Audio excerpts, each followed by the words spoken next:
All right, I'm back with another real estate lunchbox. It's me, I'm your host, Leon Duncan. That was a little slow getting started this morning. I'm a little bit behind this afternoon.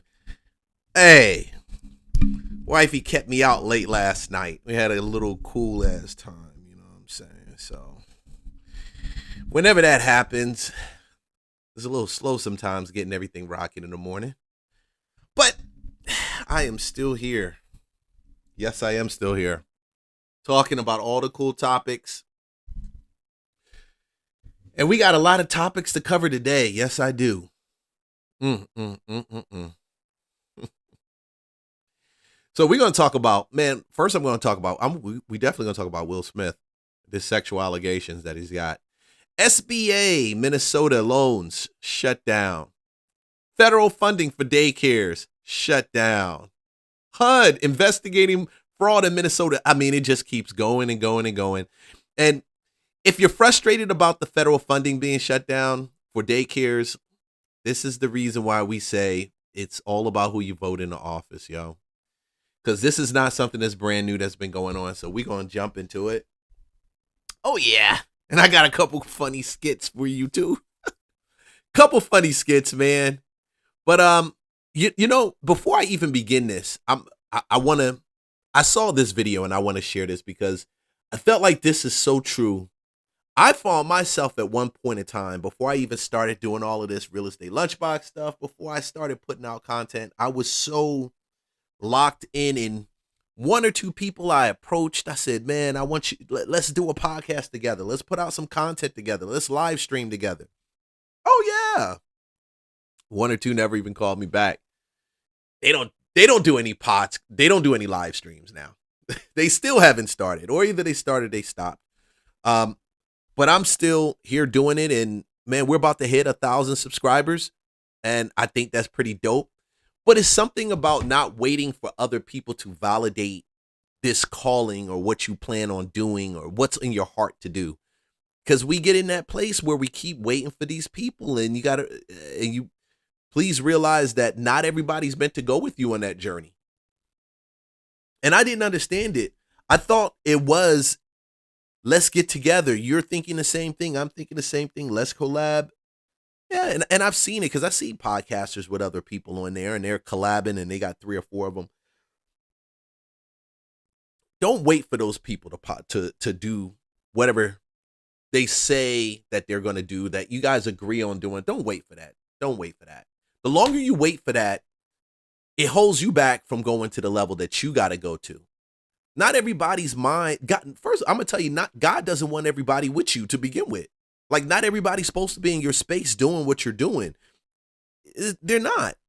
And as you do certain things, you'll realize you're elevating around the people, elevating from around the people that are around you, and then you start to really notice the people that are around you. I mean, really, you don't notice the people that are around you until you do things opposite of the people that's around you, and that's a fact. This is my reminder for everybody that's watching this. Do things alone. Like, don't wait for people. I spent so long this year waiting for people to do stuff with. Like, I was too scared to do it on my own. Like, I wanted someone to do it with me. Waiting for opportunities to come towards me instead of just going to find opportunities. Like, stop waiting. Trust me, stop waiting. Just do it. Like, I know it's easier said than done. Just try to do one thing by yourself. Like, just try it. And at first, it might be a bit, this is a bit, but it gets better, I promise you. But the main point of this video is, don't wait for people, just do it. The people that are already doing it are already there. You will meet them. The people that are going to do it by themselves, you will also meet them on the way. Don't wait for people to do what you want to do. If you want to do content, don't wait for your friends, just do it. If you want to travel, don't wait for your friends, just go. Literally, don't wait for no one in life, ever. This is your life. Control it. Oh, shout out to the content creator. She's on point. I mean, there was a point in time when if you believe in the scriptures, I believe in the scriptures. God told Abraham to go. Abraham could have stood back and waited for his people, but he told him to leave his people and to go. Leave his family and to go. Now, we know the story that Lot went with him, but Abraham went. What about if Abraham would have said, I'm not going to go? The sheer fact that he decided to go was an expression of his faith and what he believed that God had put on his heart. to do, which was leave his family and to go to a land that would be flowing with milk and honey. And sometimes it's difficult for us to actually do that. But I'm here to tell you that that is a necessary thing. You have to face that fear, but realize that you have faith. It is not something that you get from those people around you. You have faith. You have faith. You have the same faith that they have to do whatever that they feel they have to do. You have enough faith to go. You don't need people to actually do it. And as I looked at that skit from that content creator, very good. Shout out to her. I'm gonna put her information below. I started to see one or two other ones that actually minister to me really, really well. And I know starting off the stream, I could start off so many different ways. We could talk all this stuff about what's going on right now with politics and Will Smith and some of these other people. We'll get to all of that. But I'm at a place as we go into 2026. Mindset is so important. And I believe, and I've always believed this, that everything that we need, everything that you need, if you're listening to this recording, everything that you need to be successful in 2026, you already have. You don't have to get it from anyone. You don't need to get it in school. You don't need to get it in church. You don't need to get it from a pastor. You have it already in your heart. You already have it. You have everything. You have the faith. You have the courage. You've got the love. You've got the wisdom. You know things that people can't even educate you or show you because you've experienced whatever you experienced that God has put on your heart now to be able to share. To change your financial situation, you have it already in you. And I think about the story of the lady who, the prophet, they were, what was the prophet doing? The prophet had died. The woman went to the prophet and said, hey, my husband died. I got a lot of debt over here. They're going to come and take the children. The children are going to be taken out into slavery. This is a real story in a book. I think book of Isaiah. I think it is, right? And so the prophet says to the lady, what do you have in your house? And the lady says, I only have this bottle of oil. And so he said, okay, go to everyone in your neighborhood, borrow some jars, and go back to the house and fill the jars with the oil. And your mind would think, okay, I only have a bottle of oil. But that was what was in the house. Okay, that was what was in the house. But she did it. Obedience, the first thing. She did it. She hearkened to the voice of the prophet. Now, I'm not telling you to hearken to the prophet's voice, please. This is the Old Testament. It's just a story for you to have as an example. Understand that. Okay, but there will be times that probably God will have you hearken to a voice of a prophet. But at the same time, I'm a believer. It needs to be validated in your spirit. We don't just go chasing these people that say that they're prophets or even may give you a word. You got to have that relationship with God, and that's it. Like, you got to have it. So she started pouring the oil, and the oil kept pouring, and it kept going, and it kept going, and it kept going, and it kept going. And it filled all of the vessels that she brought into the house from all her neighbors. All of them. And the story goes on to say that she was able to pay her debt. She was able to, her and her sons were able to live off of what was left. Now, what do I get from that? I'm sharing with you and telling you that sometimes the answer, most of the time, 99% of the time, I believe the answer that you need to overcome whatever financial challenge that you're facing or whatever situation that's coming at you is already there. There is something about calming your spirit, which the lady did. She could have did so many different things. She could have went, and the story could have said she pled with the people who owed the debt and said, please forgive my debt. No, she didn't do that. She went to the prophet.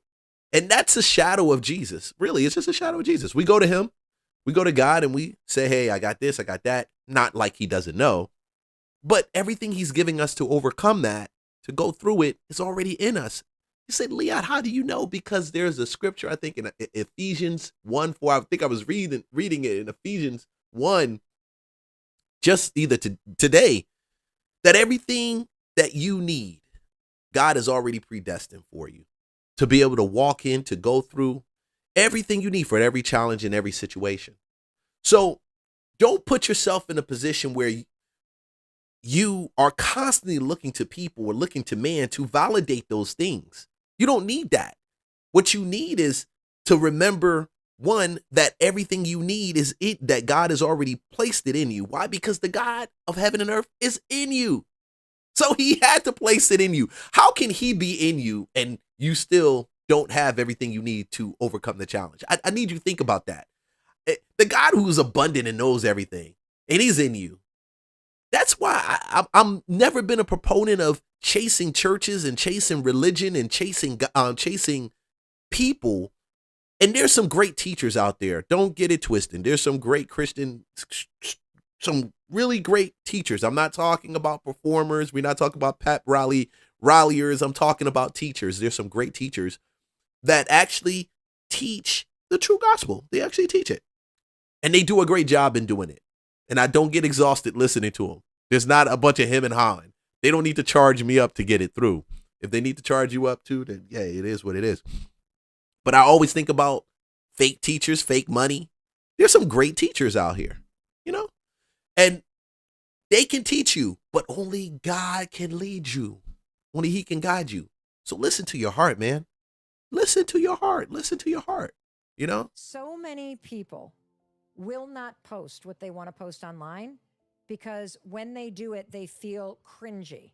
And the cringy thing that you feel is your fear that other people are going to misunderstand you or unfollow you or judge you. And Totally. Here's what I want to tell you. Number one, they're already judging you. They already misunderstand you. They already either muted you or whatever. And think about how sad it is that you have songs you want to write, you have podcasts you want to record, you have art you want to share, you have opinions you want to express, and you self-silence or you edit yourself in a way because you're so concerned you're trying to manipulate what other people think. That's what people pleasers are. People pleasers Totally. are manipulators. Also, that's what anyone on social media is doing mostly. But there's a different way to actually work with the laws of human nature. So, and I listened to her, and that's true. We do manipulate other people when we set out to please them, because they don't really get a chance to see the true, authentic ourselves. And we don't get a chance to grow from them accepting or denying us, because there's growth on both sides. We don't get a chance to go to those higher and deeper things that are set up for us to walk in, because we're still locked into what people think about us. Accept that you can't control what people are going to think, regardless of what you post. So be cringe, you're saying. You have to. So what about self-promotion? Okay. I have to self-promote a lot for this podcast. Of course I have to you do. It's your self-promote a job. lot for my show, this show that I'm on Yes, called Adults. it's your job. Right. But I have two people Yes. online, two people Okay. in my real life, and obviously Yep. we follow each other on Instagram, who I think send my posts back and forth and just on me Let to each them. other. Let them. Let's just I haven't posted things, Mel, because I'm so nervous of them Okay. sharing my posts back and forth. Let's talk about what's happening here. You're giving them power. Those two people have more power over your career than you do right now. How sad. Totally. No, it's true. No, I know. No. This isn't like casual totally. no. This is why this is so important. You have to learn to say let them. Because here's what I also want you to understand. Yeah. Let's just stop and unpack Yeah. the psychology Yeah. and the life Oh my God, you're so brilliant. of a person who takes any time at all. Oh my God, you're so brilliant.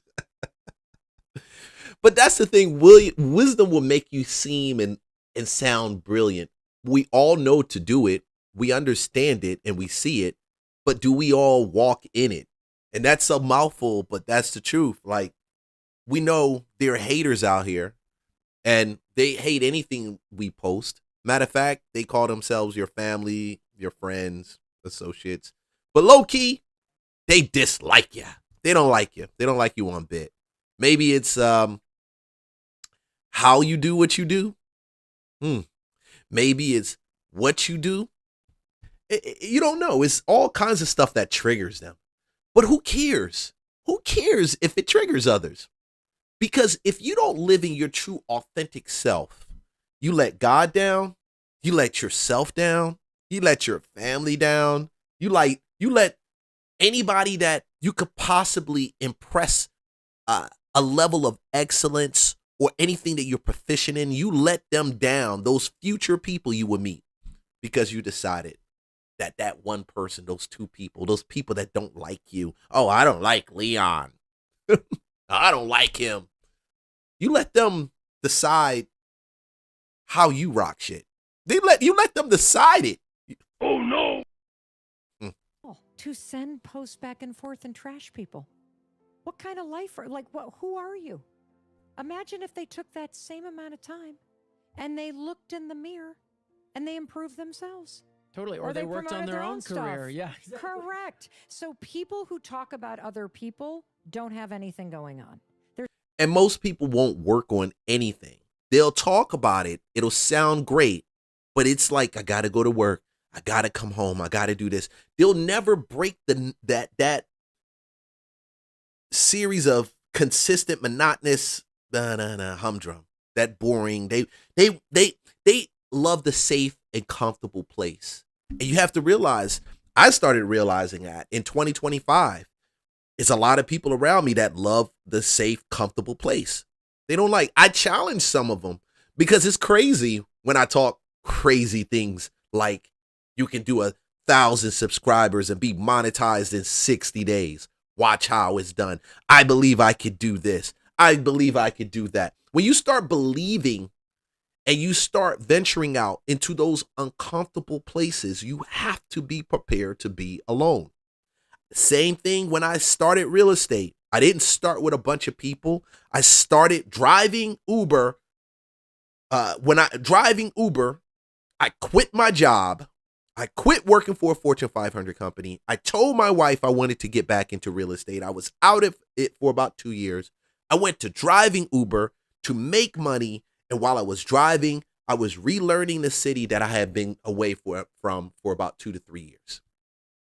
Learning it while driving Uber, while coming home and putting in offers or working with investors on offers, all those different things. They thought I was crazy. Why would you leave a Fortune 500 6-figure job to go drive Uber and to chase a real estate fantasy? That's what it would always look like when you step out, because it looks like you're chasing a fantasy, but you're not chasing a fantasy. You're chasing a dream. And this is the thing. When the fear comes in, you have to realize that God predestined you to walk in some of the things that you're attempting to walk in. Why do I know? You said, Leon, how do you know that God predestined me to have a car? God predestined me to have a paid off house. God predestined me to have a successful business. God predestined me to have some real estate. God predestined me to have a fly wife. I know, because every good and pleasant thing comes from the Lord. Because he said, I wish upon all things that you prosper and be in good health, even as your soul prospers. Is his desire for those good things. Anything that comes, when you hold yourself to anything less than excellence coming out of you, overflow, abundance coming out of you, you're basically saying that God, you really don't hate me. You really don't like me. You hate me. You don't care too much about me. I'm just average.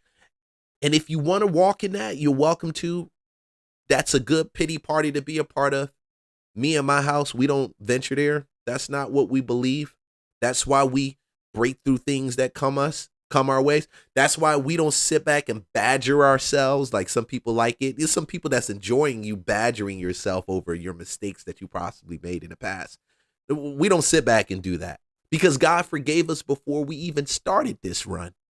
That's going to conflict with a lot of Christianese and religious zealots and those who believe whatever they believe. But there is a scripture that even backs it up, that God forgave me. When God sees me, he sees Jesus. He forgave me like how does he forgive Jesus? And I got to come back now and repent every single time. He forgave me in Jesus, and I'm in Jesus. He said when he sees me, he sees him, but he got to come back and beg for forgiveness every single. I got to beg for forgiveness. Oh, I'm begging for forgiveness today. I don't feel forgiven, Leon. No, I really don't feel forgiven. Well, You don't feel forgiven because that's your feeling. That doesn't mean that forgiveness isn't there. Your feelings just don't connect with it. Gotcha. There's two types of people in the world: people who talk about ideas and people who talk about other people. I want to be the kind of person that talks about ideas. I do not have time to talk about other people. Now I'm going to take this and put it in perspective. I'm not talking about you unless you're Zoran Mandani. No, I'm just joking. No, I'm being for real with that. Let's get into this. Let's get it going, okay? For real. Because our politicians, they put themselves in a position to be spoken about. Whether you're Donald Trump, Zoran Mandani, any of them. I'm going to tell you the truth and how I feel about it. We put ourselves in this place globally, nationally. We've done it. Is a lot of people that don't even think for themselves. They don't even take the time to realize that some of the narratives that they're given, it's just lies. It's just lies. It's someone that learned it and they perpetuatedly, they torch you. I give you an example. There's the belief that, you ever heard that saying, happy wife, happy life? You ever heard that saying before? Happy wife, happy life. That's a lie. It doesn't matter how happy your wife is, doesn't mean your life is going to be happy. That's a lie. If anything, if you embrace that lie, it would drive you bananas. You will go insane because now the happiness of another person is in your hands and you're saying that you're responsible for it. Then secondly, if their happiness doesn't turn in a position or move in a direction that is considered happy, you're a slime bucket. You're bad. You're evil. You're going to feel depressed. You're going to feel down on yourself. Take this from somebody who's been in this thing 19 years of marriage. There was a point in time I believed that same thing. And then I was like, whoa. And I just tell her, hey, babe, I'm not responsible for your happiness. I'm not. So we're fed these lies upon lies. So we elect and put certain people into positions because we believe politicians are politicians. I mean, they're supposed to politic, right? They have the interests of the people in mind, right? Until we find out that's not true. That's not always true. Most of the time it's not true. They make tons of money getting into that place. But it's up to us and it's our responsibility to keep an eye on what's going on. And as we keep an eye out and we see what's going on, we should now adjust and pivot our lives based on, I'll be honest with you, the people that you put in authority. Because like New York, for example, it's New Yorkers, I'm pretty sure, that did not agree with Zoran Mandani. There is a ton of them. I'm pretty sure. They didn't agree with him being in that position as mayor of New York. And I would say they even went further down the line. They still don't agree with it. And that's good. They're supposed to, in my opinion, have that opinion. But know that the majority won and they put them into that position. Now, what do? You have to study where the mentality of the regime that's in place so you can see how to pivot and move in the middle of all of that, because it's some things you can't control. You can't control some of y'all that don't like it, that Trump is in office. I'm sorry. He just is. We voted for him. And even in turn, we who vote for him can't control what he does even in office. We can get on social. We can scream and say, hey, Trump, President Trump, don't do that. That's my sister-in-law you dragging out the country. Or you can study it, look at it, and now begin to put your life in a position to benefit from it. That is how I believe a lot of billionaires, millionaires, wealthy people become wealthy. They don't sit back and fight the system. They learn the loopholes in the system, and they pivot and run their plays for their life accordingly. And some of y'all say, well, what about the people that are unfortunate that do that? The people that are unfortunate that aren't in the position to do that. Okay. Now, I believe it's our responsibility as those who can successfully navigate it to share what we learn, knowing that some people will, some people won't. And that's a fact. Like even beginning podcast, doing YouTube, there were people that put out blueprints that was straight up the blueprint on how to run the game. But they gave it away. $100,000 million blueprint. They gave it away. 1 million subscriber blueprint. They gave it away. Some listened, some didn't. Those who listened positioned themselves to create content in this new space that we're going into, that a lot of people still haven't noticed that we're there. Matter of fact, you listening to this, please like, subscribe, follow. I got a lot of good content I like to share. Yes, this is the Real Estate Lunchbox. I do talk about real estate. I will get into real estate, but it's not just real estate. It's culture, news, politics, all those different things. And more importantly, when you join the Patreon, yeah, you'll get some behind the scenes conversations that I can't necessarily have on YouTube, but I guarantee you, I've given it and had these conversations with people that wanted to get into real estate. They wanted to learn how to do certain things in that space. They were challenged with whatever challenge they came their way. I always shared what I knew because I took hits that others didn't have to, and I had wins that others can now go and win. And one of the wins is, yeah, I've done tons of deals before, tons, over 18 years, tons and tons of both sides. So I can share the good, the bad, and the ugly. To some points, I'm actually burnt out in some ways. So I can tell you how not to get burnt out too. But going back to this topic, we got to deal with the fact that New York has a mayor, and New York is one of the most influential cities in the world. And he's in that position. Now we got to scrutinize every single freaking thing he does. And now don't think that they're not doing that with Trump. They're going to do that with any opposing. I'm going to do that because I'm always going to chase people, some of you guys that are in New York, to come and do deals in Atlanta. So you could see getting out of New York and the benefits of actually being out of that system. Because I lived in Philly for a long period of time. I grew up in Philadelphia. Before I hit my I think I was 22, 23, I moved down to Atlanta. And I would never go back to that Philadelphia, New York. Now, I'm sorry, some of y'all in the tri-state, y'all love it. Y'all love the tri-state. Y'all love it. But honestly, I'm done. When I saw grass growing in my backyard, 25, nah, I'm just joking. I saw it in Philly too. But it was just different. It was just different. I said, I'm never going back. My brother would say, man, you don't go back to Philly? No, I'm never.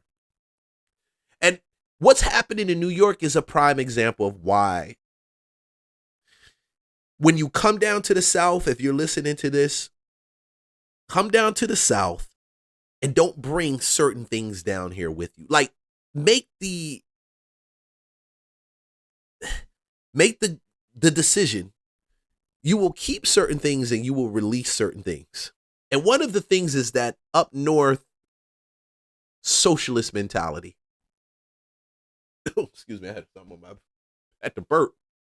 The up north socialist mentality. Yeah.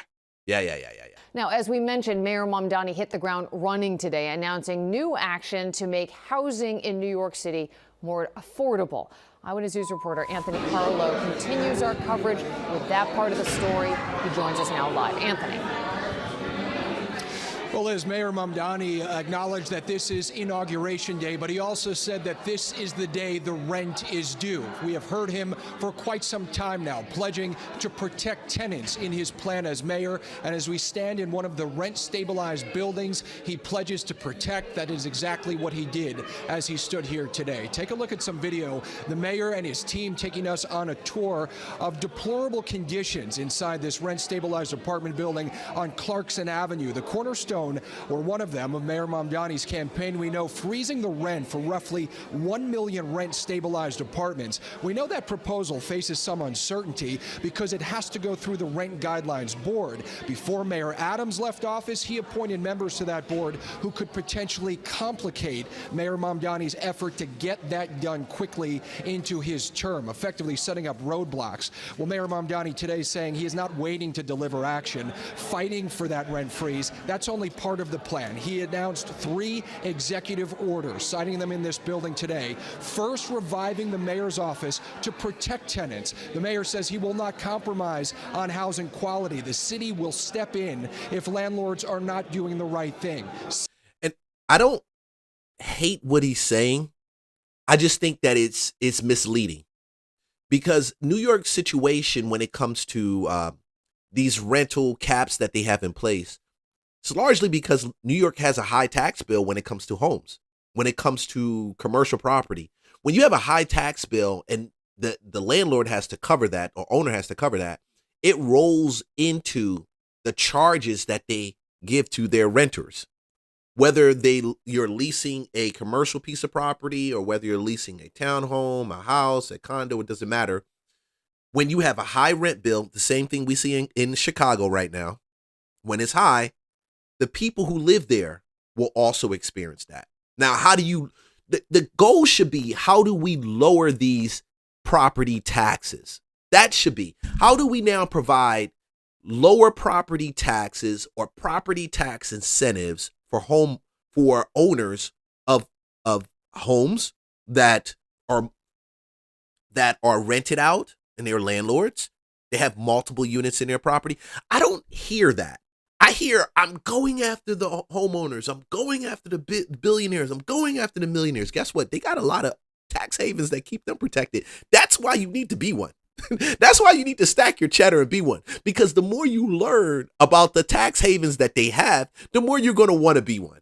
And the more you can be one, especially going into this new economy, this new way that we live in right now. That's the message they should be preaching. That's a message of hope. That's not the message that he's giving. It's, I'm coming after the landlords. What do you think the landlords are going to do? They're going to sell the property, okay?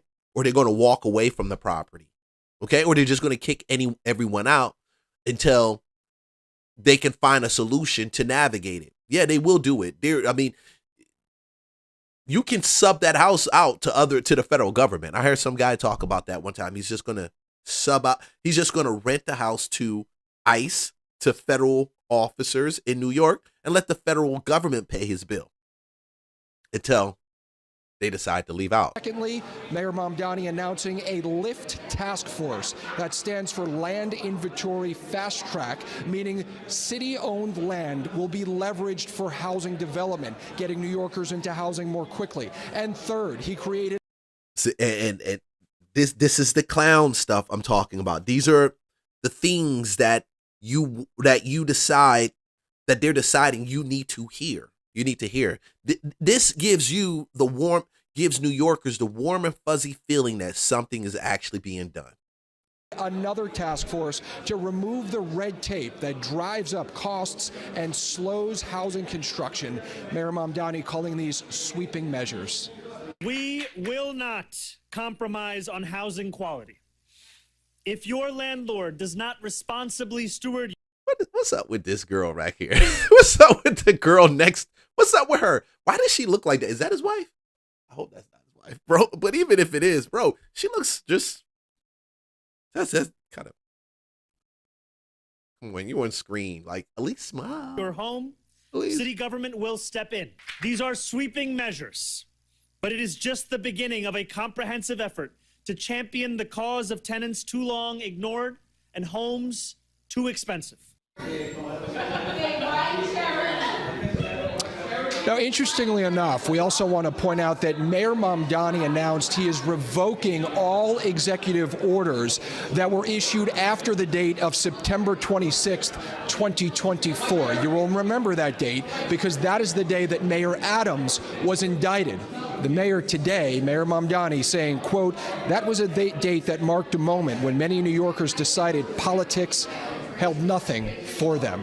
He pledges to change that. We're live in Prospect Lefferts Gardens tonight. Anthony Carlo, Channel 7, Eyewitness News. Yep. Woo.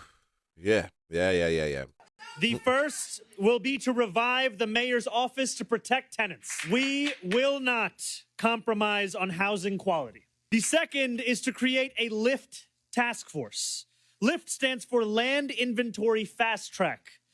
to leverage city-owned land and accelerate housing development. The last executive order is the creation of the SPEED Task Force. SPEED standing for Streamlining Procedures to Expedite Equitable Development. This task force will identify and remove bureaucratic and permitting barriers that drive up costs and slow housing construction and lease up. Okay, so some of these executive orders, that last minute key orders that Eric Adams put into place. Migrant buses, an order restricting the times and locations for charter buses dropping off migrants with potential fines and vehicle impounds for violation. So they don't believe that there should be any charter buses. There should be any restriction on the times that they bus in people from other, any bus in illegal immigrants to New York, the sanctuary state. Woo! Israel BDS, an order prohibiting city officials from boycotting, divesting from Israel or companies associated with it, linking to the controversial IHRA definition of anti-Semitism. So an order prohibiting, so he restricted that order prohibiting city officials from boycotting or divesting. So Adams put that in there, which says that city officials can't prohibiting them from city officials from boycotting and divesting from Israel. So he removed that executive order and said city officials can boycott and divest from Israel or companies associated. So when you say that this is a Islamic, what is it, a Islamophobia? Yeah.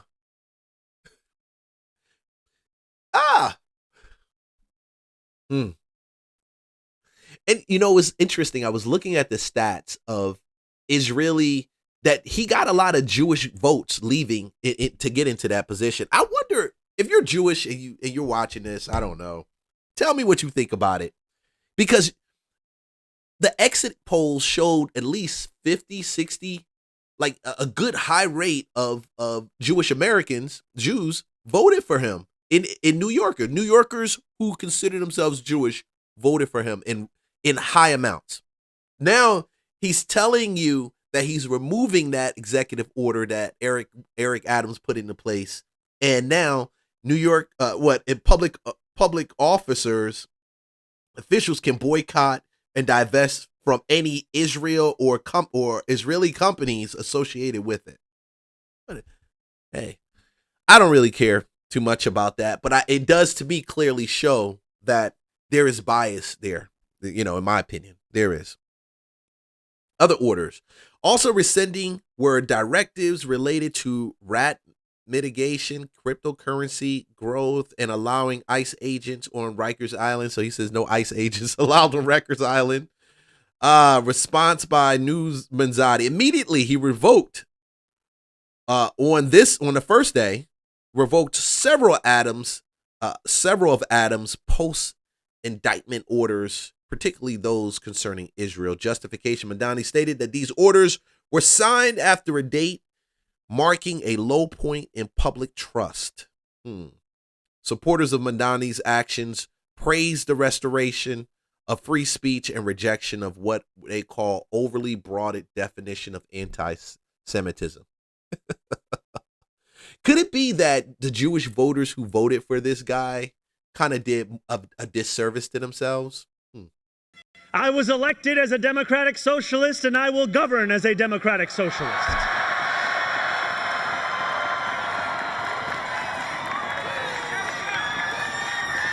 I will not abandon my principles for fear of being deemed radical.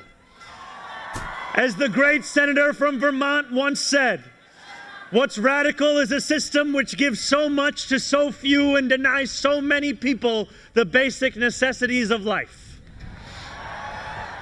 We will strive each day to ensure that no New Yorker is priced out of any one of those basic necessities. And throughout it all, we will, in the words of Jason Terrence Phillips, better known as Jadakiss or Jay to the moi. I've always felt it's very weird when you have politicians that quote rappers. And they don't do it. And I've seen this several times on MSNBC and NBC. I guess is an attempt to appeal to the culture or the average person. But it's weird because when I was looking at the crowd in another video, he said that, and they were looking like, yeah, Jadakiss. Be outside. Because this is a government of New York. Look, be outside. You know, I don't think AOC even knows what that means. She definitely doesn't know what they're looking like. Yeah, that's what the young people like. Jadakiss, be outside. Oh no. Okay, some people say, well, he's just attempting to speak to them in their own slang, things that they know that they're comfortable with. That I feel like you lower my IQ when you resort to like Jadakiss, Jay-Z. I mean, we do that in our little private sessions when guys talk about like something like, yeah, you know, like, yeah, be outside. I'm like, yeah, we know what outside. Come on, these people don't know what's outside. But to me, that's the thing. It's like you're trying to appeal to a younger generation, and this is how you're saying that they only understand hip hop, and some people can disagree with it, but I just think it's just tacky. I just think it's tacky. You know, I don't know. You tell me what you think. Drop a comment. You tell me what I think it's tacky. I mean, I don't mind quoting Jay at certain times, but not when I'm in my inaugural. That's, what about those people that don't know it? So they're going to say, oh, yeah. So now you put them on to Jay. They go research Jay. Yeah, Jay said this statement. And now they're Jay-Z fans. And like his content is actually increasing the IQ of Americans. Boy, they know how to play us big time, bro.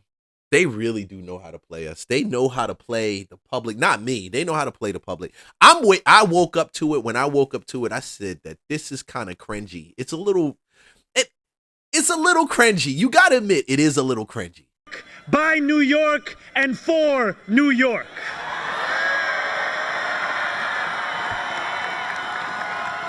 Beginning today, we will govern expansively and audaciously. We may not always succeed, but never will we be accused of lacking the courage to try. To those who insist that the era of big government is over, hear me when I say this. No longer will City Hall hesitate to use its power to improve New Yorkers' lives. So the era of big government isn't over. How do you know? Because we're going to use City Hall's big government power to improve your life. So stop thinking that big government, that era is over. Nick, bro, it's just getting started. Oh no.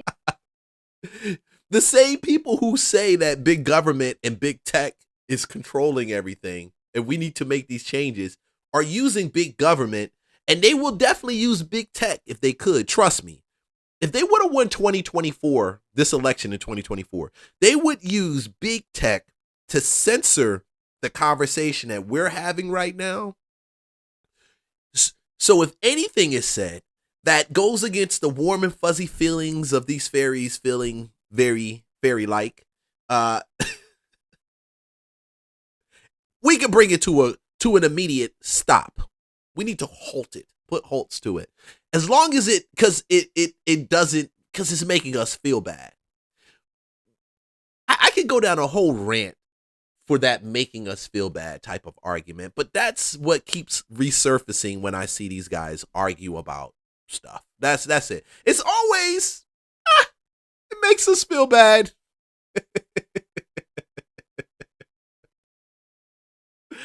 It makes us feel bad. Okay. New York, good luck. Keep putting stuff on the table. That's content that can't stop contenting. I'm telling you, I can't stop it. I can't stop it. I will always have something to talk about when I look at this, because it's either the people that respond to crazy politicians, or is the crazy politicians in themselves. And the crazier they get, they know the more that they're going to garner control or garner attention. So Zohran Mamdani is the face of the new left. He's just the face of it. This is how the young, hip face, yeah, he's going to inspire, just like Donald Trump inspired people, he's going to inspire that rise over there. And I'm not a hater of people that want to actually do something good for the community. I just don't like the lies and the deception that it takes to actually do it. We got to remember, guys, it's our responsibility to take care of our communities. Every time we put it in the hands of a big politician, and we even when we endorse these people that are from within our local ranks, we got to vet them to make sure that they're true to what they say. You know, we got to vet them. We got to vet them. While Minnesota is messing it up for the rest of the country with their antics.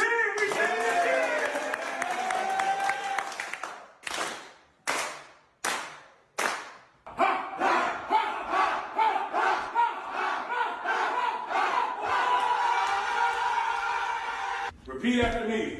Chase the charts, not the money. Chase the charts, not the money. Only progressive conversations. Only progressive conversations. At the lines, we're working on the charts. So how much is it? How much is what? Pay the fee. That's it. Just pay the fee.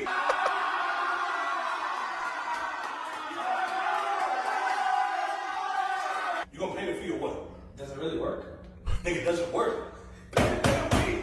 That's it. Just pay the fee and be here.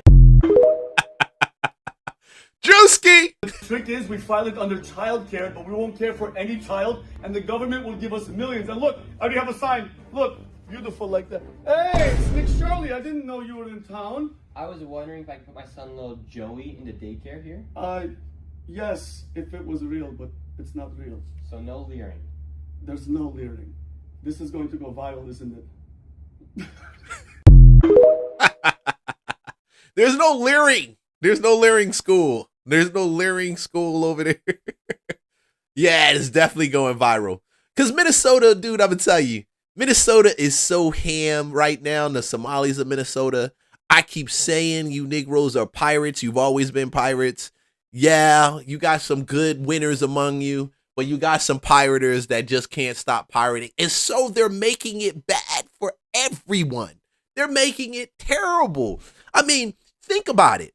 You got Minnesota, the Trump administration stopped the funding for daycares initially just to Minnesota. How about those other daycares that aren't in Minnesota, that aren't owned by Somalis, that are in Minnesota, that are doing the right things?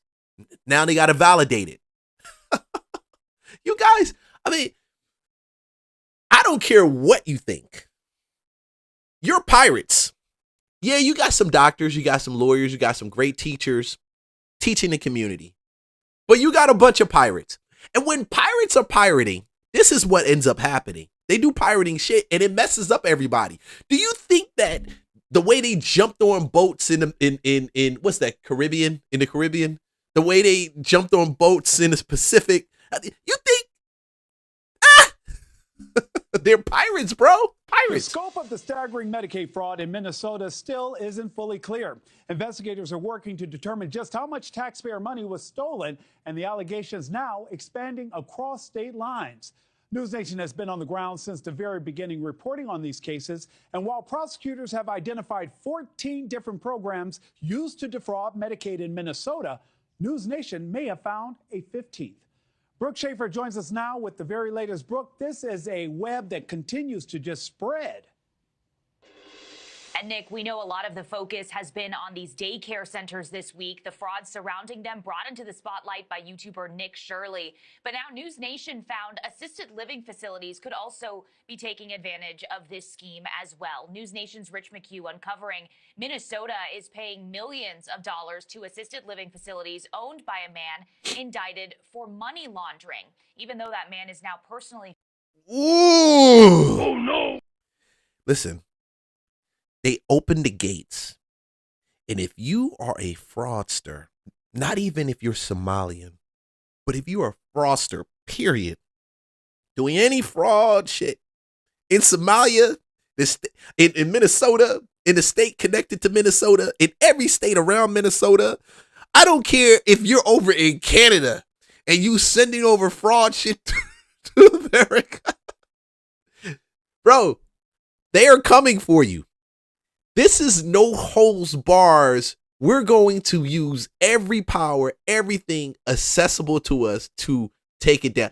And some of y'all are crying. I hear it. Like, I see it. You're crying. You're upset. Like, this is an overreach of government. They're using big government as a weapon, as a tool. Like, bro, where you been? They used it before Trump got into office against Trump. They used it back in 2016. Do you not think that the use of government by those who are in authority of government will not be done on either side? Because it's power. And we're not playing games. This is power. Go check out the movie by 50. Power. I'm telling you. Listen. Stop crying. Those days of saying that the government is overreaching, those days of being fanatical and saying, blaming it, those things have come to the end. We remember what you did with Trump. I haven't forgotten that. Nobody forgot it. Bro, the man was hit hard. He coming for him. He gonna drag y'all. Y'all getting dragged right now. And the sad part about it is there are people that don't deserve it that are going to get caught up in this. That's true. I agree with you 100%. Leon, you're not sympathetic about it. Leon, you shouldn't be talking about it. He's using power. He's a tyrant. He's a fascist. No, y'all ask, because it's only good when the rabbit the rabbit got the gun. Okay. When the rabbit got the gun, you don't want none. I'm telling you, you don't want none. Facing charges, his limited liability company still owns multiple properties which operate as assisted living facilities. His wife now runs them. And get this, those facilities got over $2 million in state money last year. The Minnesota Reporter claims that man is now awaiting trial. Gandhi Mohammed, he's been paid nearly $50 million by the state over the last decade. These new allegations come after several Somali American-owned daycares were accused of being a front and stealing taxpayer money. ABC Learning Center, seen here, has denied those claims, saying they are open and telling local media in Minneapolis that they are now getting death threats. The Trump administration has demanded answers to this alleged fraud, and this week, I am not for death threats going for these fraudulent people. I just think that's insane. I think that's an overreach. I think it's excessive. Even if you're freaking frustrated, I'm not for death threats coming to him, because I don't forget what happened to Charlie Kirk. I don't forget about that whole situation. To wish death upon someone because of their fraudulent actions shows how limited your self-restraint is, and nah, I'm not for that. I am for them going through all of this with a fine-tooth comb and finding out where the money is. Oh, no. Because the truth is, follow the money. When you follow the money, you'll find out all the shit. Because you all, they're the same ones that were screaming, Trump, Trump. See, you got to see, politics is about power. I keep saying this, and following the money. It is. It is about it. Everybody has a problem, but this thing has been around for the longest time. All of you got your best friends, the people on TikTok. I see y'all. I listen to it. I like some of them comment. I'm like, it's funny. It's hilarious. But you have a problem. But this thing has been around for the last almost 8 years, I think. 5, 6, 7 years, back to 20. It started prior 2020. So this is not a new thing. And the good-hearted politicians that were there, the ones that noticed it, hey, this is fraud. We can't get a foothold in this because it's fraud. Yeah. So they're just talking about what's been around. Paused federal child care aid to all 50 states, a move that has some advocates worried and daycares and families in limbo. HHS says these centers need to prove the money is being spent properly. Governor Tim Walz says he has worked to stop fraud for years and has accused President Trump of making this political. Nick? And Brooke, multiple agencies have been doing investigations, and now we hear another is joining in the investigations. Yeah, that's right. This is expanding this morning. HUD Secretary Scott Turner told Fox News his team is now boots on the ground in Minnesota. They've launched an investigation into public housing authorities in the state. We want to make sure that we're being good stewards of the taxpayer money. So these investigations are going on right now from a HUD standpoint. And to the president's point, we have to root out this fraud and abuse and this waste, because this is hard-working American taxpayer funds, and there's been criminal activity going on, and so we have to root it out. A HUD official told the Washington Examiner last month, along with investigators in Minnesota. In D.C., they will be reviewing data from Minnesota's public housing authorities to ensure that federal housing programs are not being defrauded. And they're coming after all your real estate loopholes. All the little loopholes that you guys have been working on and playing with and the left has been ignoring. Yeah, they're coming after it. The idea is, excuse me, man, I'm belching today. I know the idea is we find these little loopholes and we use them. And I'm not the one to tell you that there's no loopholes that people on the right don't use. But when you just don't hit the loophole, like you bust it wide open. Oh no. I mean, you do billions. You do billions upon billions upon billions. Oh no. And then you think they're not going to find you. This is the weird part. You think you're not going to find you. And then you send it overseas back to Somalia, back to Somaliland. Ooh, this don't look good for y'all. Late last night, the Small Business Association announced that it has also suspended nearly 7,000 borrowers in Minnesota who took out COVID-era loans. I'm about to get to that in a second, man.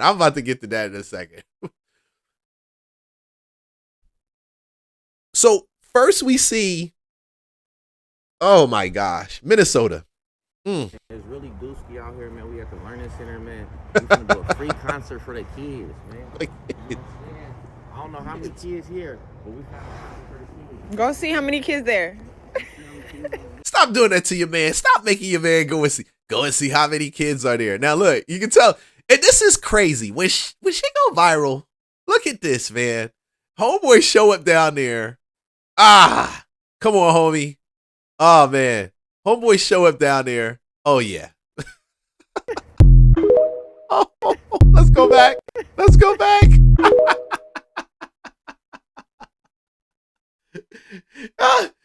It's learning now. They fixed it. He went up there after they fixed it. Damn. It's really doozy out here, man. We at the Learning Center, man.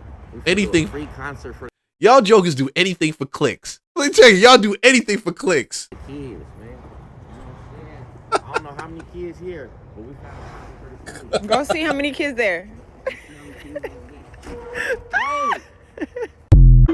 Nick, bro, they ain't opening the door for you. Heck no. So, now, Trump, the whole administration has decided just hours ago that we just not shutting down money going to Minnesota for child care. We're going to do it for the whole doggone country. You guys got to show us some receipts. Now, I'm of the opinion, this is me, okay, that it's some people that really need that. It's some people that really need that. But as I started to discover this, as I started to go through it, there's distinguishing, I could see why they're asking for it, okay? Now, hold on, let me run this real quick. Because I can see why they're asking for that, okay? I can see it. The Trump administration announced they're freezing federal child care funding to all states, not just Minnesota. It comes after allegations of fraudulent daycare centers in the state. Officials initially said all other states would be required to present justification along with a receipt or photo evidence before receiving funds. But now ABC News is reporting the health department says the funds will be released, quote, only when states prove they are being spent legitimately. They did not give any details on qualifications. We have reached out to the governor's office for comment, and we are waiting to hear back. So you guys turned around and have screwed it up. Listen, Somalians, you screwing it up for everybody else, bro. This is a fact. Like everybody else, you got the moms, the real American moms, that single mothers, that they need this. They really do. And they can't afford it to take care of it themselves. But you guys are now screwing it up. So don't go attacking the Trump administration, because there's two ways that this unfolded, which I noticed when I started to research this. Trump administration has frozen daycare funds in all 50 states. Don't know what that means yet. From what I've gathered, each state will have to prove that their subsidy funds are being used like they're supposed to be used. I think this is all, well, I know this is probably all stemming from what happened in Minnesota. So in your state, do you get paid for enrollment or do you get paid for attendance? In Oklahoma, we get paid for attendance. Okay. Now, enrollment or attendance. So the loophole here looks like for Minnesota. Okay. Let's go to ChatGPT. Come on. Do Minnesotan daycares get paid off of enrollment or attendance? We go to ChatGPT. I told you guys 2 hours of ChatGPT a day, learning how to use this. Enrollment alone doesn't guarantee full payment. Minnesota Child Care Assistance Program pays providers after they bill for child care provided, meaning that the provider must submit a bill for the days, hours the childs were there. So that's enrollment. For state subsidized care, providers submit billing after care is delivered, and counties say that's it. Absences are limited. The system does pay for a limited number of absences only if. Okay, providers can be reimbursed up to 25 absent days per child. So man, damn. Enrollment. You get reimbursed for days kids are scheduled and actually in class. Enrollment doesn't mean cash flow. If you're getting paid off enrollment, which it sounds like Minnesota's getting paid off of enrollment, not off of attendance. So loopholes are there. So if they're saying that they can now potentially be reporting to the federal government that we have 99 kids enrolled, that doesn't mean that the 99 children have to attend. They can be enrolled in any time. So you can have 90 open enrollment, you bring in 150 kids. We've got 150 kids enrolled. So that means now chat says it doesn't guarantee full payment. Minnesota Child Care Assistance Program pays providers after they bill. That's Child Care Assistance Minnesota. Obviously, you see this woman right here. She gets paid off of attendance. Our kids don't come, we don't get paid. We get paid weekly. We have to keep track of all of our attendance. And we have 3 different forms. We have our machine, we have our sheets, and we have our parent record. So that's 3 verification sheets. We get audited periodically. I just got audited like 3 months ago. Thank the Lord I didn't owe anything back and everything came back great. Because sometimes we lose stuff. So what state are you in? Do you get paid for attendance or enrollment? And have you been audited before? And what is this going to do to your program if this freeze sticks? Are you completely subsidy? Are you private pay? You're not worried about it? What's up? Come on, let's talk about it. Come on. She's not wrong. So if your business plan depends on the government paying you, then yeah, you're going to be kind of screwed. It's not like real estate. Even in real estate, we have that Section 8, right? It's depending on the government paying us. And people can get, right now, Section 8 is probably one of the most vulnerable ones, in my opinion, where you can get screwed big time. And it's just because how things are moving right now, things are changing. And they can hold the money. Enrollment versus attendance. So if they're getting checks just for having kids enrolled, and there's no valid attendance chart or something to show that, hey, kids are attending, and is the Trump administration mad? Are they wrong? Are we wrong for doing this? Like, Because that's a big loophole right there. I can literally tell you that I have 150 enrolled and you just cut me a check. For a large part, cut me a check.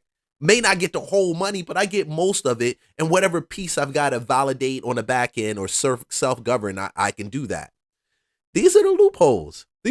See, when you have these loopholes, guys, and you send money over to freaking Somalia, oh no, you get what you get. And you F it up for everybody else. That means anybody that may have been running this, and they not cheating, but they may be a little lax. Like she said, audit, we forget things, drop things, which happens. I can see that. But damn, $1 billion? Nah, bro. Department of Health and Human Services froze $185 million for childcare in Minnesota and created new verification requirements for businesses to be able to be reimbursed. Despite the claims of widespread fraud, though, that has allegedly been allowed to go on for years, Minnesota Democrats are criticizing the president for this temporary pause. We're taking fraud seriously. We're working every day to improve our systems, hold those criminals accountable, and move our state forward. That's why it's...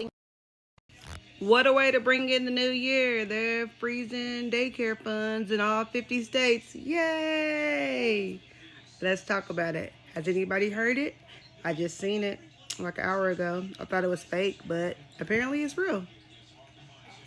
Does your state pay by attendance or do they pay by the spot?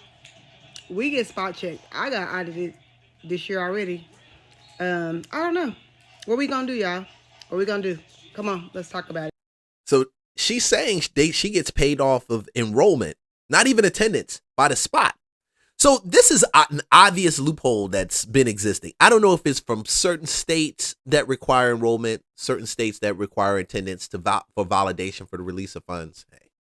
Hey, they got y'all. Hey, bro, listen. When you got pirates pirating, oh no, they gonna find ways to get shit done all the time. I'm telling you, they will. And it's called being resourceful, right? Nah.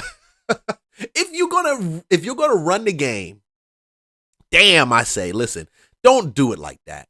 Keep it nice and tight. You know there's a loophole there, and you keep stretching it, and this is what happens. Now, every daycare center in the United States, if you are depending on government subsidies, listen and listen clearly. If you're a parent that takes it, you need to find out if they're paid on attendance or if they're paid on enrollment.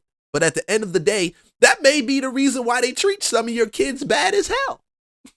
That may just be the reason. Because I had a relative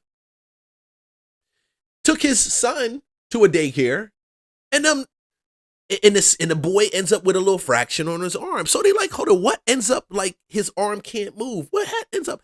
There's a lot of daycares out there like that. And go get a lawyer. Go get their ass. Go get them. Because they get paid off of attendance. They know they can, about enrollment. You're in. They making money. They hiring crazy people to do stuff. They don't care too much. They don't care. Listen, this might be some daycare reform coming down. Thank the Somalians. I'm going to insert the little clip that we got. Come on. What we doing? Oh, man. Dude, I'm telling you, listen. And again, I say it, man, if you're a Somalian, this is not, well, damn well it is. You gotta know that you can't say, oh, they're persecuting and attacking me. When you know your people do piratey shit, y'all know it, okay? You can't say that. You can't. Guys, you watching this, like, subscribe, follow. Just, I drop these things because this is life right now. This is where we live in. With all this chaos going on, I'm going to continually tell you there's going to be opportunities to make money. Do not sit back and be distracted on all of this. This is the show. This is the shit show. This is the show that I enjoy watching. And you came here to talk to me about, and for me to share with you what I feel about this. But likewise, you're also here, and you're like, man, Leon, you're telling me all this is real estate lunchbox. I'm gonna tell you, everything you're seeing right now is a bag play. It's a bag play. It's a good bag. Don't be distracted by this. Know it and understand it and move accordingly, yo. Because I can clearly see a bunch of daycare centers starting to shut down. I can clearly see parents who can't pay for this starting to get rolled into having to figure out alternative arrangements for their children. This is the reason why some of us who consider ourselves conservatives, black conservatives, I know a lot of y'all don't like it, we cannot be fully dependent on a system that can be manipulated and exploited for one side or the other. And if you are a capitalist, if you have any type of capitalist bone in you, use this as a lesson to understand that you have to position yourself and continuously position yourself and teach others and share with others how to do it, where they're not subjected to whether the government pays them that month or not. That's all that I'm a proponent for. If that means that you do a resale company and you resell clothes, vintage clothes, do it. Me and my wife, we've done that before, and I still love, and it made me fall in love with vintage gear, and I didn't even know how expensive these t-shirts were and jackets and vintage shit, so I fell in love with it, and it went from like this to like, I love doing vintage stuff now. But that's just another stream of income. If you got to learn the wholesale, if you got to learn some real estate, learn it. Do not be dependent on this federal system or this system going on right now, because the government is big. The federal government, guys, is larger than what it should be. It shouldn't employ as many people as it does. Its reach shouldn't go as deep as it does, but it does. Okay. And now you can hem all and complain, or you can be the person that says, listen, I'm going to plot in 2026 how to position myself where I'm not depending on or dependent upon the federal government to take care of me. To this, the Small Business Administration suspending nearly 7,000 COVID-era loans in Minnesota, accusing borrowers of defrauding the government out of $400 million. SBA Administrator Kelly Loeffler posting in part this: after years, the American people will finally begin to see the criminals who stole from law-abiding taxpayers. So today, our agency took action to suspend 6,900 Minnesotan borrowers amid suspected fraudulent activity. In total, these borrowers were approved for about 7,900 PPP and EIDL loans worth approximately $400 million. Now, y'all can dream on getting that back. Some of them, after years, the American people will finally begin to see the criminals who stole from. I wonder, how did it determine that 7,900 PPP loan were fraudulent? Who knows? One thing is for sure right now, they are turning over every last freaking rock that they hiding under. Held accountable, and this is just the first state. President Trump saying there's been at least $18 billion stolen, vowing the United States will get this money back. The Oversight Committee announcing 2 upcoming hearings on the fraud, including one with Minnesota Governor Tim Walz and AG Keith Ellison in February. I want to bring in the woman herself, U.S. Small Business Administrator Kelly Loeffler. Kelly, good morning to you. And talk to us about these actions, the 2 different actions. First, going after the fraud with the PPP loans, also suspending funding from the SBA to the state of Minnesota. Well, that's right. Good morning, Cheryl. Okay, so if I guess that more or less affects any potential SBA loans, even if you're not Somalian.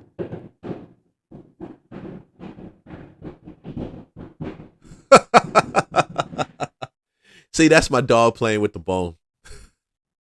That's my dog playing with the bone. I'm telling you, that's my dog playing with the bone. See, when you live stream at home and you do it on a holiday weekend and you got all the kids and everybody wants to do what they want to do, you got to deal with what you can deal with, and I'm trying my best. So, listen, guys, if you hear me, this is the life we live. So, Oversight Committee. This affects every SBA loan that's pending right now in Minnesota. We are suspending funding to the state of Minnesota. I wrote a letter to Governor Tim Walz and said, last week that we would be withholding the state millions of dollars from the state because there are simply no guardrails on taxpayer dollars. But the bigger picture is here, as soon as we found out following Thanksgiving weekend that there was massive fraud in Minnesota, we immediately went to look at pandemic-era programs, which we know were rife with fraud. And so we went and investigated. It only took us a couple days to find about $3 million in frauds from the indicted individuals that were listed, about 80 individuals. So we dug further. We picked up about 13,000 loans that were flagged from fraud. And as you mentioned, about 7,000 individuals in Minnesota now know that they will not be able to ever get loans from the SBA or disaster recovery funds because they have defrauded the federal government and our taxpayers. We're holding them accountable, and we will be sending those files over to federal law enforcement because this isn't just action to stop them from getting SBA support, but also to make sure that there are consequences for them, that there are prosecutions, and there's accountability. Well, you know, also, too, the SBA, the internal watchdog, this is 2023, estimated, and goes to these COVID-era loans, that about $200 billion in potentially fraudulent loans in general had been handed. Man, y'all were getting this money during COVID, and I knew it was y'all was getting this, but y'all was really getting this money. Oh my God.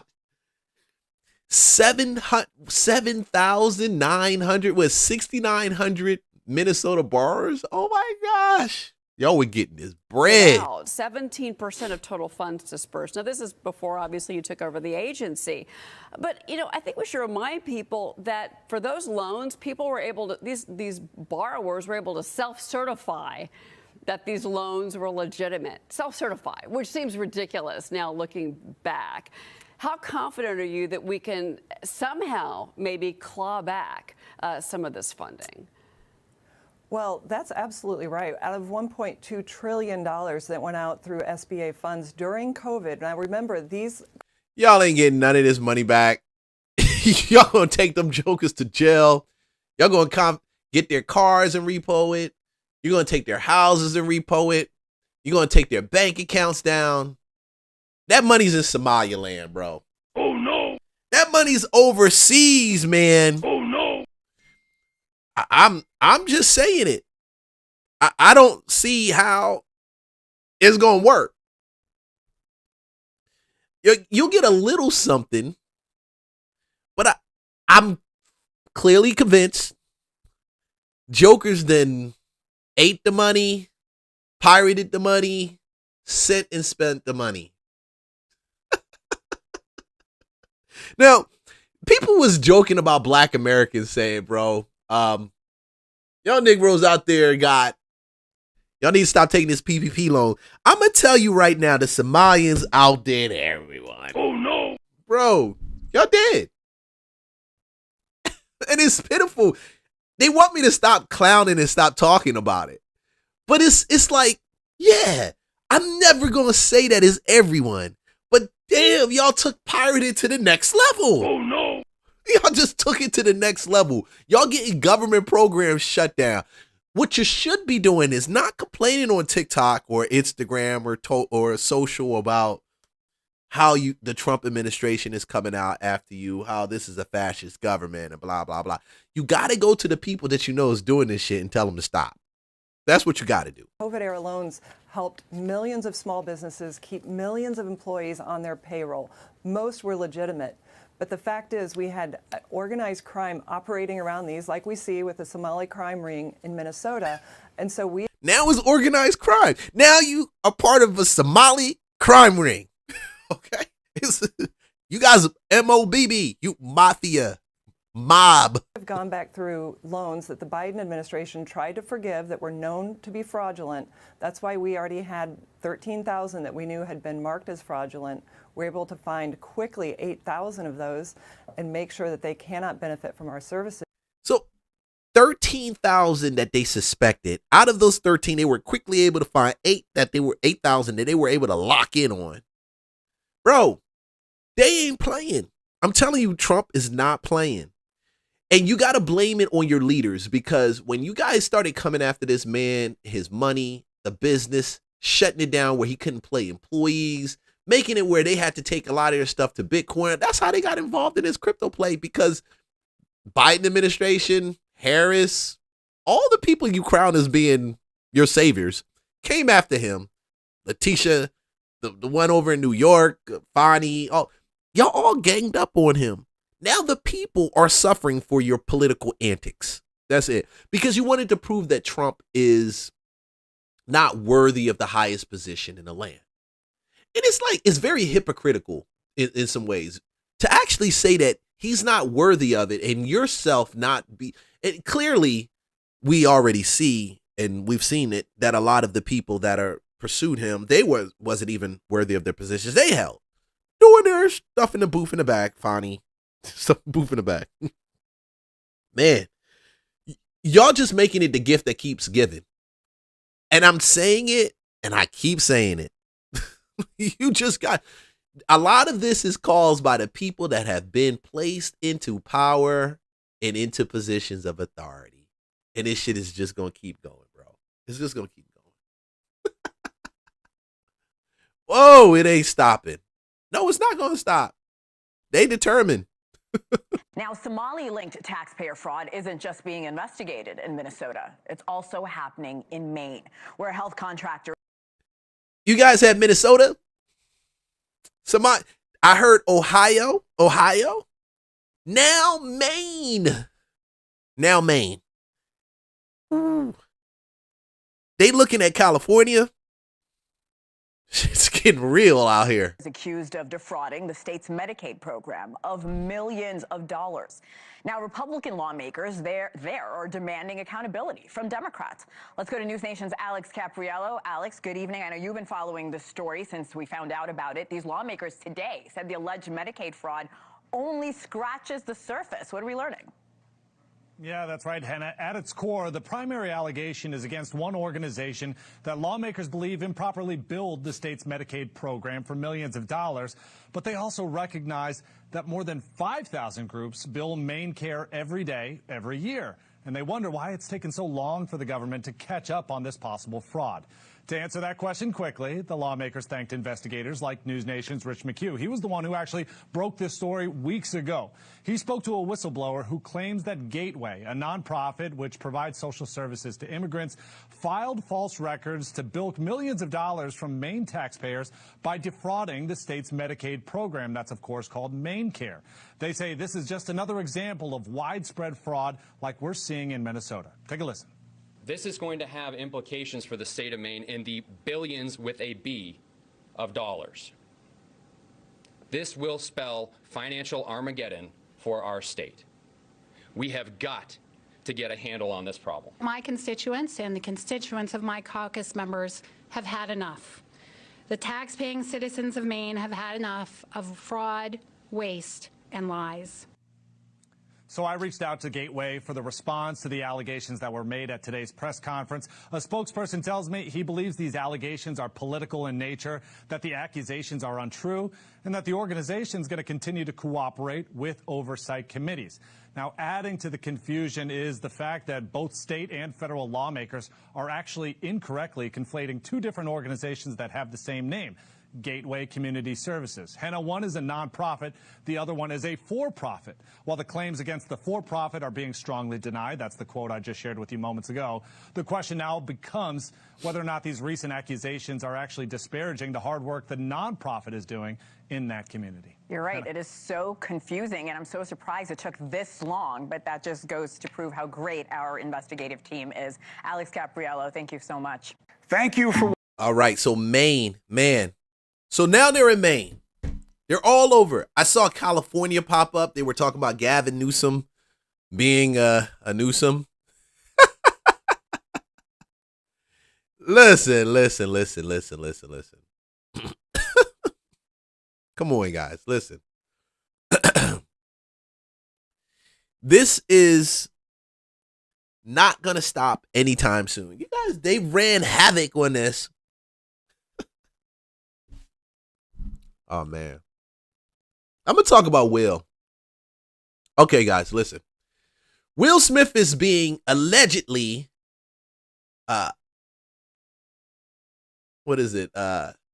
pursued. Well, no. He's being sued. It's not even allegedly. Will is he's being sued right now. Will is being sued because this guy is actually saying that Will he's responsible for sexual advances towards him that he didn't want. Okay. And this Will Smith thing, I got my opinion on it. I'm gonna let you listen first. Man, I don't believe it. I don't believe it. I don't believe Will Smith did any of this shit. And, it's just crazy, man, because we live in a time right now where we're living in an age where these men, not just women, but men are actually coming out claiming sexual harassment on these celebrities, and it's really sad because it's like a lot of celebrities probably forget sometimes that they're famous and they try to. Hold on. Let's not do that one. I got some of y'all up here Now, talking. there are celebrities who have. And then I saw sexual That's his acts previous one. Man. Will Smith and his okay, management let's start with company, that. Treyball Studios, have been named in a civil lawsuit after a tour violinist claims he was fired after reporting what he believed was a sexually charged incident. Brian King Joseph alleges that while working on Will Smith's Based on a True Story tour, someone entered his hotel room without permission. According to the lawsuit, the incident happened during the early leg of the tour. After a performance in Las Vegas, Joseph says he returned to his hotel room and realized someone had been inside. He claims he found a handwritten note addressed to him, listing a time the person planned to return and marked with a heart symbol. He also alleges that wet wipes, an earring, hospital discharge paperwork, and a bottle of HIV prescription medication bearing another person's name were left behind. Joseph says there were no signs of forced entry. After speaking with the hotel's... Hold on. Somebody breaks into your room, leaves some HIV medication behind, a note, some wet wipes. I'll be back. I'm loving on you. I don't know if this fits the Will Smith that I've seen or no. Now, I know that Jada had him doing some freak stuff. Well, Jada was into some freak stuff.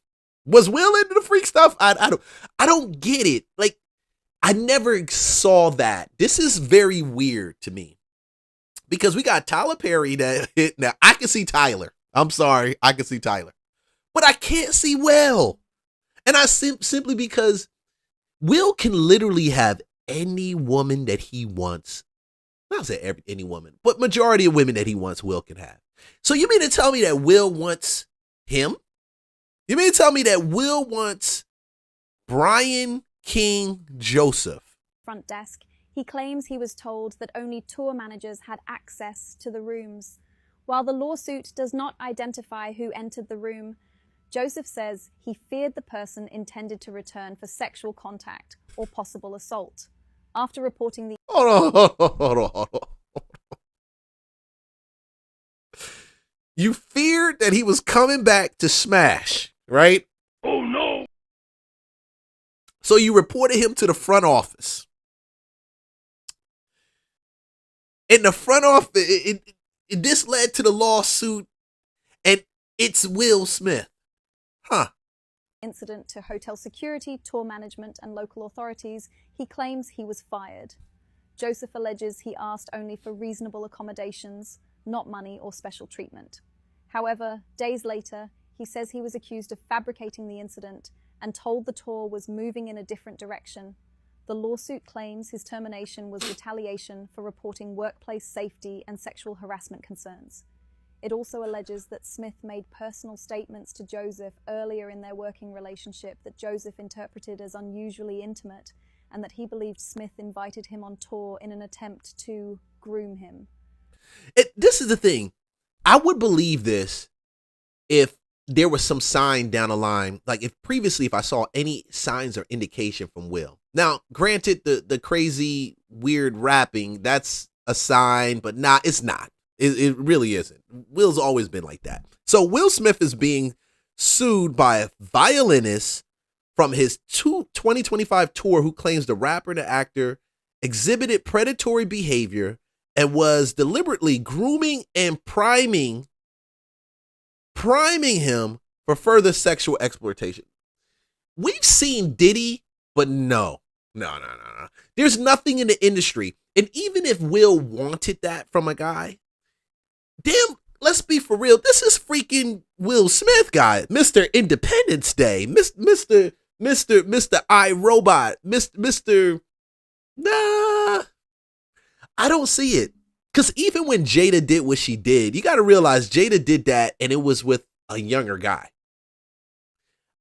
A boy. Let's say it's a boy. Okay, a boy. He was a boy. But if Will did that, wouldn't it be Will doing it with a younger girl? I can see Will coming out 23, 29-year-old. This my girl. Okay. But Brian King Smith? I mean, this is Brian King Smith. Come on. This is him. We're very excited that you are here, and I wish you all the luck. Thank you. I can't wait to hear you. Thank you so much. Brian King Joseph, excuse me.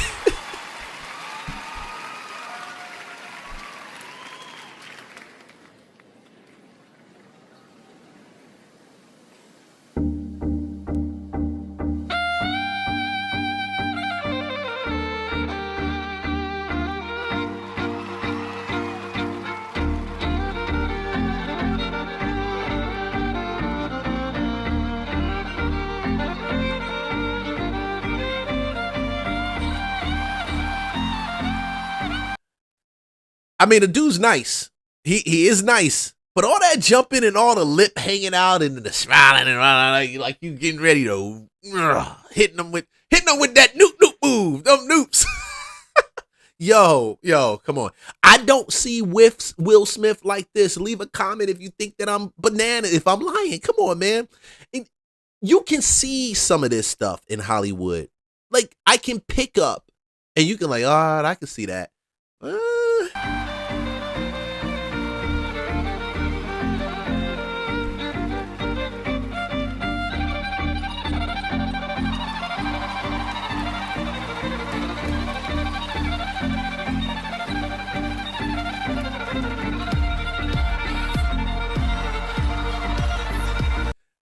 Skills. I don't doubt he got skills. But is it skills enough for Will to be like, I need to see you? We got a lot of stuff. No. Homeboy lying, bro. He lying. I don't believe that happened. I just don't believe it happened. And it's not me trying to protect Will Smith. It just don't make sense. Will Smith and his management it just company, don't. Treyball Studios. I really hope y'all are not acting shocked about this. Will Smith sued over allegations he retaliated against violinists who reported sexual harassment. Now, this violinist is saying some crazy things, right? But I'm not shocked that the violinist is a man. Because growing up, I always heard, like, the rumors about Will Smith liking a little bussy on the side of Jada. I always heard it. So, like, I mean, it's not a shocker. So apparently this violinist named Brian King Joseph went on tour with Will Smith December of 2024. He said that him and Will Smith got really close. Will Smith told him that they had a connection like he never had with anybody else. Listen to this next part. He said that while in Las Vegas for a performance, he returned to his hotel room around 11 p.m. to find that his room appeared to have been broken into while he was gone. So he went to the hotel security. Hotel security saw no signs of forced entry. And the only people who were, with him at the time or who had access to his room were Will Smith's team. So he said he found things in his room. He found wipes, beer bottles, earring, a red backpack, HIV medication, hospital discharge paperwork, and the HIV medication had somebody else's name on it. And there was a note that said, Brian, I'll be back later at 5:30, just us with a heart, Stone F. Who is Stone F? That's the question that I have. Like, who's Stone F? And why does it say I'll be back later? If he didn't know the person, if he didn't know who broke into his room, like, this is just weird, right? So he reported the intrusion to Will Smith's team, hotel security, and police. And he says that a representative from Will Smith's team blames him for the incident and terminated him. Ain't that crazy? And the problem is he's saying that everybody is telling him what he's saying is a lie and that he made it up. But This is the thing. I can see them terminating him for just that unusual behavior. Like, that's weird, especially to say all of that, especially knowing what's going on, what happened with Cassidy, knowing what happened with what's going on with Tyler Perry. I can see them saying, let's get rid of this problem before it actually becomes a problem. Because when this is the thing, when the market gets crazy, when the economy goes ham, you get all of these little lawsuits and these people all of a sudden now having deeper levels of violation that took place, and they want you to know that they've been violated. And I'm just like, what? Look, I'm going to tell you right now, some of y'all gay bulls just go a little too far. Like, y'all just go far, period. Y'all go not just a little too far, y'all go way too far. Y'all go way too far.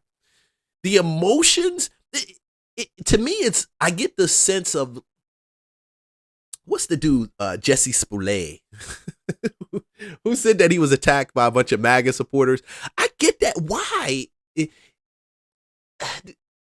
I can't see it. I just can't see it. Because he can easily pay for ass.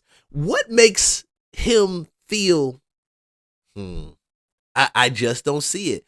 And he leaves a heart face hired to replace him on tour. So I can clearly see why he was removed. I can see it. Because if that became what it is right now, and it did become, they wanted to jump in front of it way before. And Joseph was also accused Smith in a complaint, allegedly, deliberately grooming and priming for future sexual exploitation, suggesting a pattern of predatory behavior. And we've never seen this before. See, with Diddy, his stuff went all the way back. We had Jaguar Wright. It was always something. Now, people said, oh, yeah, it was something about Will Smith, but no, we actually had people that showed up with Diddy and said he did A, B, and C, and we saw it. Okay, and we can see that pattern. 50's documentary with Diddy, all it did was just put things in perspective that I saw bits and pieces already, and it just put it in a timeline. That's it. Because we all knew that was happening in some way, shape, or form. Joseph said in the complaint that he experienced PTSD and mental illness because of the term PTSD, mental illness, because somebody fired you, because you said you left a note, and because it was weird. That's weird, bro. PTSD. I never had a job that I've been fired from that I experienced PTSD from. Never. Oh no. I never had a position when I've already played in front of millions and millions of people, when I was on America's Got Talent, did all of that. And now I because to stay relevant, to me, this is what you do. This is what you do to stay relevant. And if you think I'm crazy, leave a comment. If you think I'm wrong, leave a comment. This is what you do to stay relevant. Joseph is seeking a trial and compensatory damages, attorney's fees, and other relief as determined by a jury. Alan B. Grosky, the attorney for Smith, pushed back against Joseph's claim in a statement. And Mr. Joseph's allegations concerning my client are false, baseless, reckless. They categorically denied. They are categorically denied, and we will use all legal means available to address these claims and to ensure that the truth is brought to light. Now, if Will comes back and countersues your behind, you get what you get, bro. At the end of the day, you get what you get. Now, is he guilty of messing around with boys and doing all that little funkity stuff? Now, there are celebrities who have accepted the poly and non-monogamous relationships. Some we know, Will Smith and Jada, they've been open about they have an open relationship. But Will like guys. Huh? Will like guys. How you know? I live in LA. All right. I could be wrong. But then Corey Holcomb is he's a clown. He's a funny guy anyway. I like Corey, okay? But he's a clown. He is a clown. He says some stuff, but he got some truth in there when he say it. I don't know. Why you gonna play Will like that, Corey? Why you gonna do that, man? That make sense to you? No. I live in Los Angeles. There's a lot of opportunities I don't get because the guys don't want me to see them with their boyfriends. And I've suffered from that. It's like everybody know anyway. Everybody know anyway. So I'm saying, like, do you think me saying Will like guys, because I said it and I can't take it back, Yeah. because I believe it. I know it for the most part. Okay. By me saying that, I hope it doesn't strike a nerve in anybody, but I'm saying I live in LA. Yeah. And there's a lifestyle that is kept quiet. A secret society. Yeah. And it's like people like me suffer from this lifestyle because of the shame that some guys have of how they like to move. And I don't think that however you move is something you should hold against me. I think it's unfair. I don't know if Corey, he does a lot of stuff, And then I man. saw He's sexual always that I- like he always got jokes. Even though he always got jokes, it's like this. He might be right. I may be completely wrong. And see, this is the fraud. To me, this is the thing. Even though I drew that opinion, I'm drawing this opinion off of Will Smith as an actor, interviews I've watched, things like that. There's still, and I'm not going to be ignorant of it, there's still a level, a tier, and we all should know this, of entertainment that draws you in and paints a narrative. So they want you to be drawn in by a certain narrative. So if Will is doing that on a low while he's also doing this, he's an actor. Can I put it past him? No, I can't put that past an actor. That's true. I can't.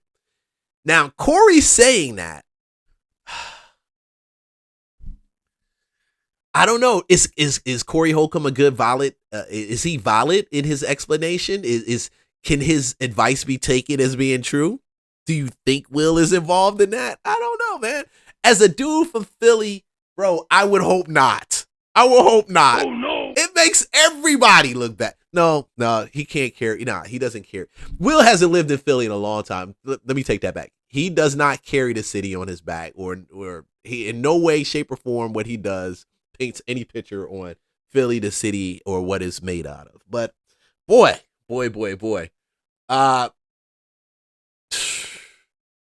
If he moves to settle this, yes. By the time if I see Will Smith pull out some type of settlement on this, yes. When I walked in, Who'd you walk in on? him and Dwayne Martin. Okay. Hollywood is the hurry up and wait game.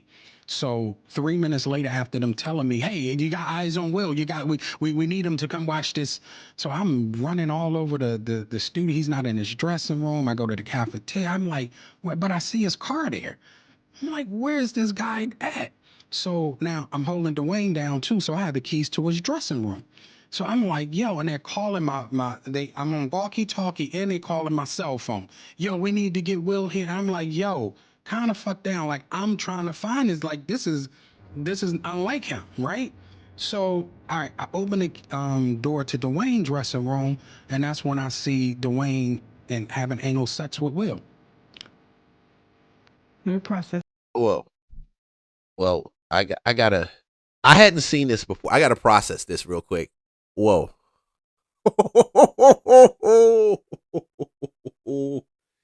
Man, if you guys are lying on these dudes, you got something else coming to you, man. But if Will turns around and he settles this, I don't care. You can't prove to me that he's not. Because there's no reason to. There's no reason to. Now, because when it gets drawn, if it goes to court, of course they're going to bring out, yeah, we need character witness. I witness Will giving head to, I mean,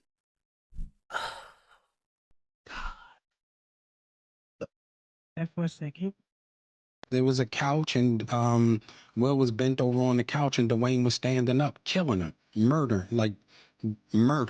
It was murder in there.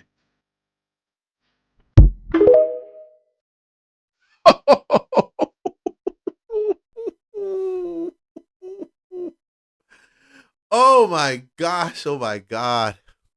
Lord help us. God help us. Man. Listen. God help us. These jokers ain't got no shame. They ain't got no shame. And you know, I can't put it past that it would possibly be true. I just can't put it past. Oh no. I can't put it past.